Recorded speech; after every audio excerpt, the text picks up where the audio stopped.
വിശുദ്ധ പൗലോസ് ശ്ലീഹ എഫെസോസുകാർക്ക് എഴുതിയ ലേഖനത്തിൽ നിന്നുള്ള വായന. 3-ാം അധ്യായം 8 മുതൽ 13 വരെയുള്ള തിരുവചനങ്ങൾ. വിജാതീയരോട് ക്രിസ്തുവിൻ്റെ ദുർഗ്രഹമായ സമ്പന്നതയെക്കുറിച്ച് പ്രസംഗിക്കാനും സകലത്തിൻ്റെയും സൃഷ്ടാവായ ദൈവത്തിൽ യുഗങ്ങളോളം നിഗൂഢമായി സ്ഥിതി ചെയ്തിരുന്ന രഹസ്യത്തിൻ്റെ പ്രവർത്തനം എല്ലാവർക്കും വ്യക്തമാക്കി കൊടുക്കാനും ഉതകുന്ന വരം വിശുദ്ധരിൽ ഏറ്റവും നിസ്സാരനായി എനിക്ക് നൽകപ്പെട്ടു.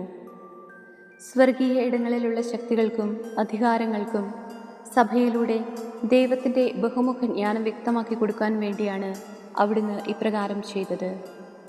ഇത് നമ്മുടെ കർത്താവായ യേശു ക്രിസ്തുവിൽ സാക്ഷാത്കരിക്കപ്പെട്ട അവിടുത്തെ നിത്യമായ ഉദ്ദേശത്തിനനുസൃതമാണ്.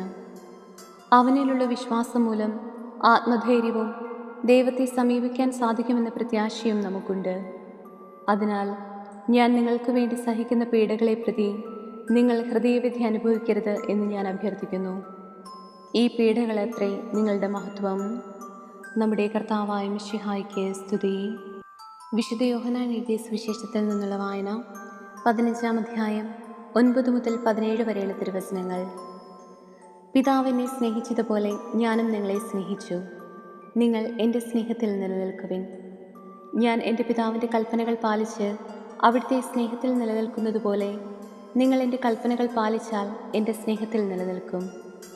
ഇത് ഞാൻ നിങ്ങളോട് പറഞ്ഞത് എൻ്റെ സന്തോഷം നിങ്ങളിൽ കുടികൊള്ളാനും നിങ്ങളുടെ സന്തോഷം പൂർണ്ണമാകാനും വേണ്ടിയാണ്. ഇതാണ് എൻ്റെ കൽപ്പന: ഞാൻ നിങ്ങളെ സ്നേഹിച്ചതുപോലെ നിങ്ങളും പരസ്പരം സ്നേഹിക്കണം. സ്നേഹിതർക്ക് വേണ്ടി ജീവൻ അർപ്പിക്കുന്നതിനേക്കാൾ വലിയ സ്നേഹമില്ല. ഞാൻ നിങ്ങളോട് കൽപ്പിക്കുന്നത് നിങ്ങൾ ചെയ്യുന്നെങ്കിൽ നിങ്ങൾ എൻ്റെ സ്നേഹിതരാണ്. ഇനി ഞാൻ നിങ്ങളെ ദാസന്മാരെന്ന് വിളിക്കുകയില്ല, കാരണം യജമാനൻ ചെയ്യുന്നതെന്തെന്ന് ദാസൻ അറിയുന്നില്ല.